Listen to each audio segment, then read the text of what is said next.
Hello again, everyone. Todd Michael Putnam from Creative Adventure Tables bringing you another adventure table idea. And this is The Secret of Sunstone Ruins. The Secret of Sunstone Ruins. So just a quick overview. This one I kind of went a little more epic on, and I took over the area that I normally game master on, my GM table, and also the player table at the end, where the players normally sit, and decided to just use all of it. So you can see this is where my actual GM table is.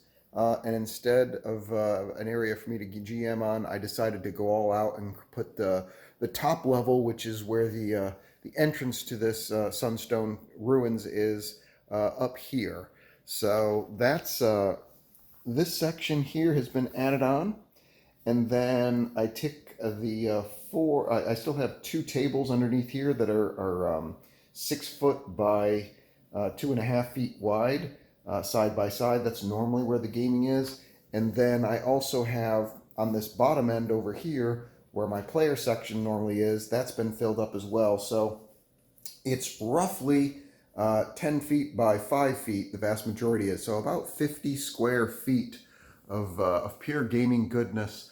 How would I GM on something like this? Well, all you do is you pull out tray tables on the side so the players can put their dice in their sheets and roll on there and stuff. So you just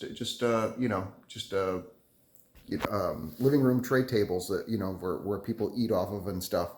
And so that makes it real simple. So as far as the story is concerned, the Secret of Sunstone Keep is literally just that there's ruins up here, which I decided to go for the cutaway view. If you play any video games ever, sometimes you can see through objects to where the main protagonists and stuff are. So rather than have this wall on the side, like I have the wall on that side over there, I just opted to not put the wall here. And that way, as the players are looking over and they're adventuring the keep as they come in like that, all this is visible to them. So this is the entrance to it here. It's known as the Sunstone Keep, but of course it's fallen into ruins long ago. Here I have some very familiar protagonists that are entering into the keep. The ladies and the esteemed ladies and gentlemen of Vox Machina. I've got their minis, which is new out from WizKids. So if you're following Vox Machina, if you're just watching them on the TV show for Netflix, which is fantastic, or if you've been following the podcast for years, then they are available for you guys to pick up. I had to get some because they're just they did a great job with them. So I decided to use them in these pictures as the main protagonists. That being said, so they go and they explore these ruins, and then in some of the ruins there's going to be some stairs going down, and those stairs lead to this part here. And without going step by step through every last little thing, basically, there's giant snakes that they have to deal with, which is going to be the first. Well, really, the first clue is the fact that it's Sunstone Keep. Snakes and stuff warming themselves up on a hot rock is just kind of like a clue. So I just gave it the name of the Sunstone Keep. And of course, it's ruins, which means it's been abandoned. And what's down below is now being filled with Yuan-Ti, who have taken over the dungeon and even excavated further into it. This is like an area here where they can do their worship and stuff. And then this section here, they've got some Yuan-Ti archers to help guard from getting into the main area of the Yuan-Ti infestation, if you will. And there's a couple of bridges going across this giant waterway underground river that's going through that basically separates it, and the Yuan-Ti have created a couple bridges across. This bridge is still in good working condition. Don't ask me where I got that from. I mean, I got it off of like eBay or Etsy or something like that. But I honestly don't remember where specifically, what store from that. And then this bridge here has fallen into disrepair. So the players, they could probably climb and jump across that, maybe make some dex checks or something, and hopefully be able to get across, but it's not quite as easy for them to do so. And that bridge is from WizKids, from their cavern sets. The vast majority of the rest of this dungeon is Dwarven Forge tile sets. This tile set here is just their standard classic dungeon tile set. I'm not talking about the furniture and stuff that's in here on the inside and the like the broken furniture and stuff. That's not Dwarven Forge, but the walls, this part of it, the floors like this. That's all. The doors, like those doors right there. That's all Dwarven Forge. So, and then I got various 3D printed furniture and stuff for what I call dungeon furniture or dungeon furnishings to flesh it all out. So just for the heck of it, we'll say that they go across the bridge this way. They decide to take the hard way, traverse to here, and they'll come to their first main statue, this giant golden statue of a three-headed snake. Of course, there'll be some treasure here and some Yuan-ti. And the way I did it is I tried to create, kind of like ruins, just like the keep is in ruins up above. I wanted to create a look and a feel like there's ruins down below as well, like there's a certain amount of disrepair that's been going on. So the floor is kind of uneven and two-tiered just by laying the terrain tray down underneath first and then just putting bits and pieces of Dwarven Forge up top right here so that it gives it like a cracked look to it. I bought a whole bunch of these various types of rubble. I call it, I'm not sure what they call it in Dwarven Forge, I forget, but a bunch of these various different shapes of rubble. And so it creates a multi-tiered effect where it looks like the floor is uneven and cracked and stuff. And it's a nice added extra thing. You go down some stairs on either side and you can see some more flooring done the same way. The stairs, I want to say, are 3D printed, but I can't remember for sure. They're not from Dwarven Forge. Some more Yuan-ti archers here. By the way, if they fall into the water, I have some crocodiles swimming around in there as well through this river, so that gives them a good reason to want to not fall in. There's more of them if they happen to swim over to the banks over here inside. There's more crocodiles and stuff swimming there and upstream. So just did that to add a little extra treachery to the experience that the players can see and add a little more drama for if they're trying to cross this broken bridge over here and they don't make their checks. Something to be concerned for. And then there's a hallway here, but you see it sustained some damage. There's an open hole here. There's an open hole in this wall over here. That's because there's this big giant basilisk monster that has charged through and occasionally goes on a rampage and goes feeding and stuff. So that's something that the Yuan-ti have been trying to deal with. And something the players may have to contend with as well. And then there's a two-pronged set of stairs here that's coming up on either side to these two doors. And here you've got a glowing statue of a snake statue with a glowing green, emerald green gem. So there could be some kind of a magical effect going on there. Who knows what that might happen? Of course, there's some Yuan-ti priests. Oop, and I left one of my Vox Machina guys here, so put him up with rust. If we go back up this way, if we follow the pathway and we go back up this way over here, which connects to where this bridge is, it's basically just another one of these giant three-headed snake creatures. That snake creature and the other one as well, the tall one, those are both from Dwarven Forge Dungeons of Doom Kickstarter. It's no longer on Kickstarter. It's long since been out in regular retail if they have it in stock. So I've got a black one, and then I also have a gold one, so that as a variation for the different gods that the Yuan-ti have. So that's why I got a couple of different versions of it. So if you want, as a game master, I can always swap over and say this is this god and this is that god, and because sometimes their gods are fighting each other, or they always struggle for ascension and stuff. So it just is what it is. In any case, after that, they can either come around this section here and go into this section, which is where there's like ants and stuff. Or they can go into this section here, which is the main area for the Yuan-ti temple. But we're going to go over through the ants first.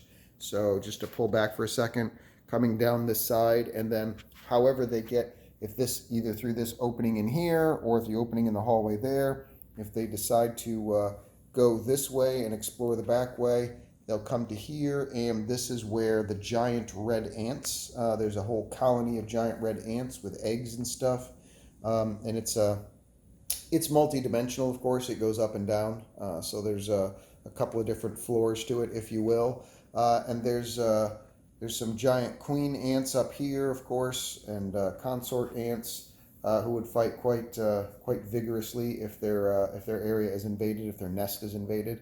And another set of eggs and stuff up here. And it doesn't lead out anywhere. This is a dead end inside the ant colony. So that's, I'll pan back for just a minute bit so you can see exactly the basically the size and scale of that. Those are also burrows from Dwarven Forge. I believe that's also from their Dungeons of Doom set. I love these burrows. They're fantastic. So if you, they have built-in stands that you can use to make them multi-dimensional. That's actually part of the set. It's not something special that I did, so great for them. Everybody who's watched my channel knows how much I love elevation. So whenever game design builds elevation right into it, and I don't have to figure ways around it, I always think that's great. So coming around to this side here, if the players decide to, once they get to this room up here, which again is back from that section, once they get climb up one of those two sets of stairs and they deal with the glowing idol there, there's another doorway out going down, and this is kind of like a wild section of the caverns. I've got some giant centipedes that are in here that might be something the players have to contend with. But it goes through this wild set of the caverns here, or natural caverns, if you will.